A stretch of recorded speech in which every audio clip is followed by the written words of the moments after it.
Rules of Vishnu. The first rule of Vishnu is Vishnu sets the dharma right. Have you seen Lakshmi ji sitting at Vishnu's feet? A lot of feminists get offended by this. That why is a Devi sitting at the feet of Vishnu? We all got to know that Lakshmi ji is Chanchal Charitra.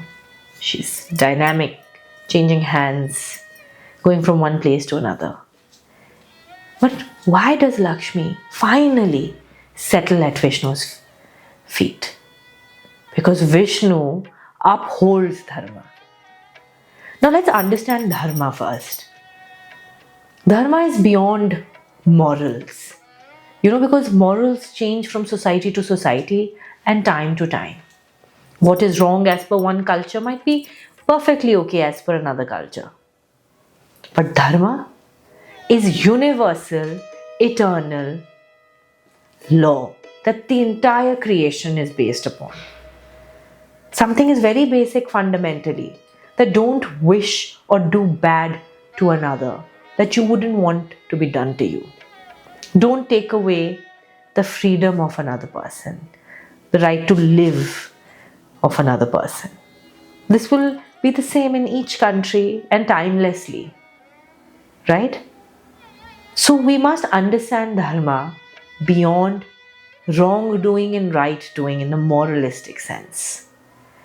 And when a person embodies this, it becomes powerful, right? And he can handle any kind of change that comes in his life because he has that character, strong character. Rule number 1. Rule number 2. Vishnu ji is holding a Sudarshan chakra in his hand. It's not to threaten you with his power. It's to make you feel safe in his presence. He's the protector. So you must ask yourself, do people feel safe in your presence? Men, women, children, your employees, your friends. Do they feel like they can depend on you, like you've got their back? Power must not be used to threaten people, to make them feel unsafe, but it should be used to make them feel protected. As a leader, as a politician, as someone running a company, how can you embody this principle? Vishnu ji's third rule. He's lying down in the cosmic ocean and he's got such a beautiful smile on his face. Prasanna Vadanam. Saubhagyatam. He's chilling in the middle of all the chaos and madness. His smile is intact. Nothing seems to be fazing him. All the ups and downs of life. People might come, go, take things away from him. But he doesn't get stressed out. That's something of value. So whether you meditate, whether you play music, listen to music, dance, find ways to relax and chill. Because life is a cosmic chaos. But in the center of it, you can be totally calm. Rule number 4. So how is Vishnu able to chill? Because he's a systems guy. Really look at the universe. Such a perfect system. The sun shines on perfect time. The moon comes up at the perfect time. The seasons are changing. Every time, everything is in perfect order. And to maintain that kind of order, one needs a great system, flawless system. And his system is auto-improving. Things are getting better and better and better. So see how you can employ good systems in your life, which will allow you time to chill. Rule number 5. There's a sense of high quality around Vishnu. You know, he's a man of quality, a pure gentleman. High quality food, clothes, embellishments, but more importantly, high quality thoughts, character, graceful. You know, there's refinement in art, music. He'll choose the best things to eat. And by best things, I don't mean the most expensive ones. Best means pure, good quality produce to cook your food. Good quality fabric does not mean expensive fabric. It means fabric that is so good for your skin, comfortable, whether it's pure organic, silks, cottons, pleasant. There's pleasantness around that fabric. So he chooses the best of education. He chooses the best car that's efficient, well made. So choose high quality things in your life. Be a high quality human being. Think high quality thoughts and embody the fifth rule of Vishnu.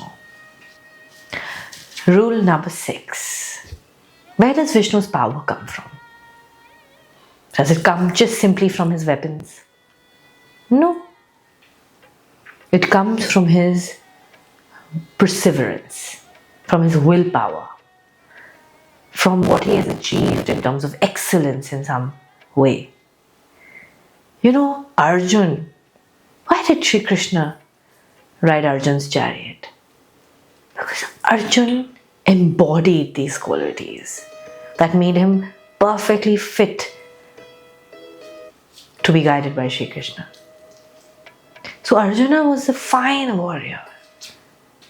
When everybody would go to sleep at night as a kid, he would get up and practice his craft. Dedicated, disciplined. So in which aspect of your life can you go for excellence? Don't settle for mediocrity. Commit yourself completely with full involvement to whatever you're doing. Look at our Prime Minister. Look at Sadhguru. Whatever you do, you could do something very small as cooking food in your kitchen.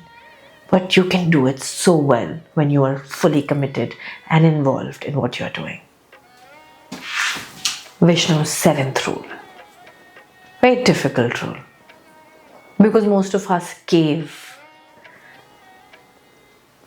Integrity. You've heard of Sudama? Sri Krishna's friend. All hell broke loose on Sudama.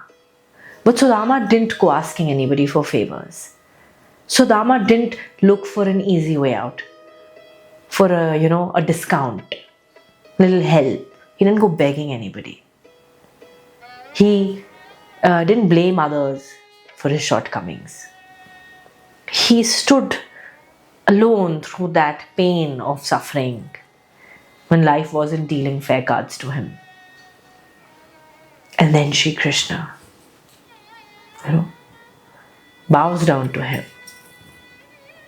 So integrity is very important. Stand where you are, even if you're going through the worst time. Don't look at the world to support you. Maintain your integrity. Rule number 8. If you look at Sri Ramchandra ji, there's no father's name in his name. When we say Sri Ram, we only know Ram for Ram. Not his family background, not his last name. There's no Tata Birla attached to his name. And what a name he earned for himself. That an entire yug is known by his name. So it doesn't matter who you're born to, where you come from. You must earn your own place in this world, where your family is known by your name. Your city is known by your name. Your country is known by your name. An entire generation or time period can be known by your name. To something so exemplary that people who don't have a name get power when they take your name. Rule number 9. Karm kar, phal ki apeksha mat kar. Do your karma, but don't expect any fruits from that. Don't worry too much about the result. Neki kar darya mein dal. Do good and just forget about it. We're too dependent on appreciation. We expect that whenever we do something. We want progress. We want a better salary, an increment. When we're doing something, that's at the back of our mind. How much money will we make? How successful will we be when we're doing something? And that makes you weak. Do your duty. Do your responsibility. Do it with love. And do it irrespective of whether you are appreciated or rejected for it. Do it even if you're not in the mood to do it. Your moods and your feelings fluctuate every day. People's behavior towards you will fluctuate from time to time. But if you're too dependent on that or affected by that, you will not be able to do what your core duties and responsibilities are towards your family, your nation, humanity, towards your own soul's calling. So, do your duties and responsibilities towards your soul without worrying about what the consequences or the result will be.